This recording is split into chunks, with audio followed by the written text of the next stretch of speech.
Pretty good advice. So let's show you folks what we're doing today, day 2. So today my main goal is to show you more about how to write your introduction speech rough draft. Next week we'll practice and perform that. So that's the main goal today. I'm going to go over how to write your introduction speech rough draft. Hopefully by the end of the hour, you have everything done. So you've finished writing about your practices from yesterday, and you've gotten your intro speech rough draft done and in.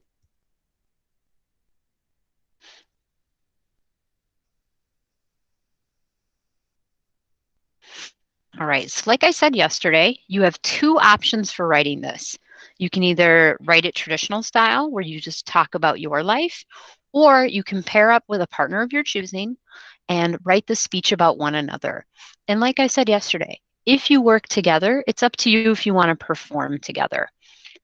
I would say the main thing to remember when you're writing an introduction speech is keep the audience in mind. Decide what things about your life will help them get to know you. Also, pick things that you really care about or that bring you joy, because that makes it easier to perform and it makes the audience happier to listen. So I'm going to talk a little bit about Strong 30. For most of you, this should be reviewed, but if not, I want to make sure I go over it. So the Strong 30 technique is where you write a vivid first 30 seconds to really get the audience into what you're discussing. And you have that first 30 seconds memorized. And the reason why is typically the first 30 seconds is where people struggle the most when they're speaking. So have that first 30 seconds strong and you know what you're going to say. Then for the middle, have a clear plan and a few key details. It's okay if while performing, you think of something else to add that you didn't have on your script. I have never checked someone's rough draft versus what exactly they say, because that's part of performing. Sometimes the art of performing is where you think of something as you go.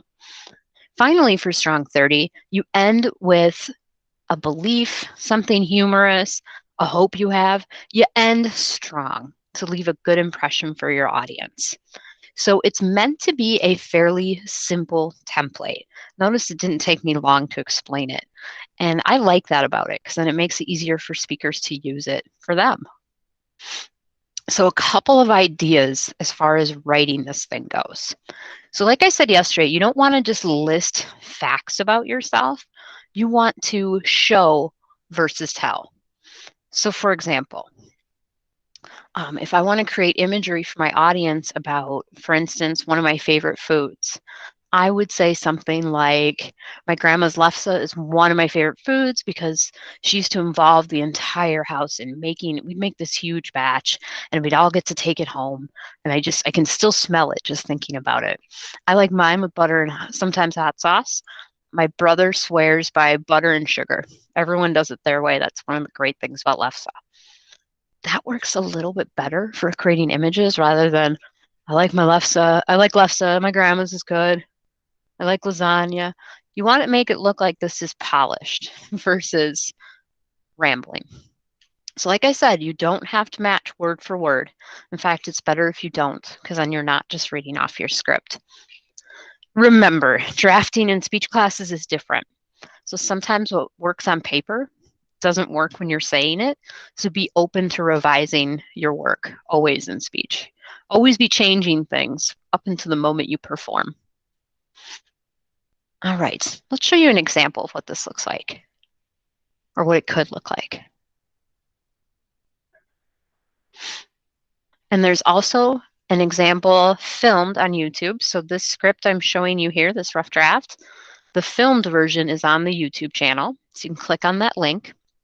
I also have a video describing a little bit more about Strong 30, how to apply it. So I just started by first deleting any information from the handout I didn't need.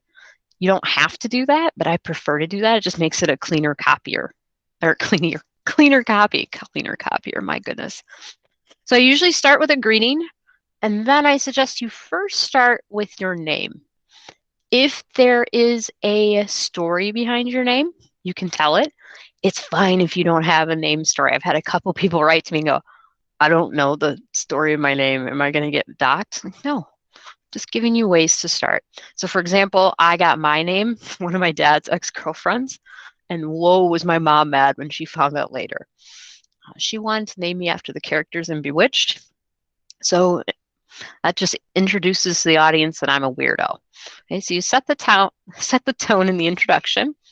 Then in the middle, just a couple more details from life just to show who I am and what I value. And also putting those images in there. So I grew up on my grandparents' dairy farm in Wisconsin with my family, all six of us crammed into this trailer. It was loud, it was funny, it taught me a lot about life. You get the idea. Now it's up to you if you want to talk about your siblings. A lot of times we learn more about other people by how they view their siblings. But really, in the middle, talk about whatever you want to talk about, what you love, what's going on in your life.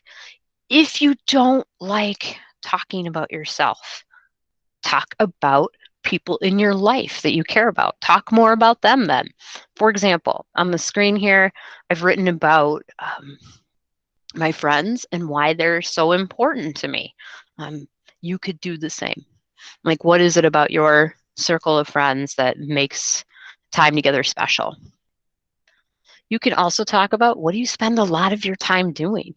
For example, I spend a lot of my time working because I care about it. Right? So I think you get the idea for the middle.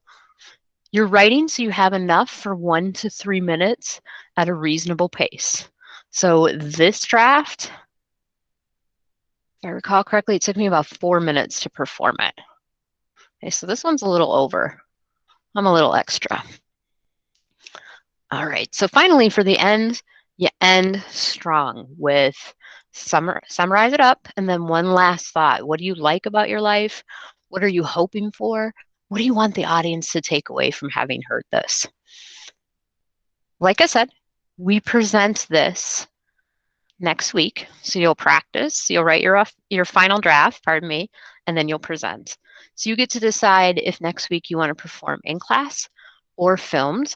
I would start thinking about that now while you're drafting it so that it's easier for you to perform it. If you know straight up how you're going to perform something, it's easier to write it tailored to that. So on your screen here, this is week 3, your week 3 handout, and this is where you can write your Strong 30 rough draft. Like I said, it's up to you if you want this to be in short word form or script form, word for word. For the rough draft, it's really up to you how you write it. All right. So I want to make sure I give you time to actually do this. So go ahead and use the rest of the time to work on your week 3 and get that in. If you're missing any other work, this would also be a great time to do that. And as always, if you need anything, I'm in the meet.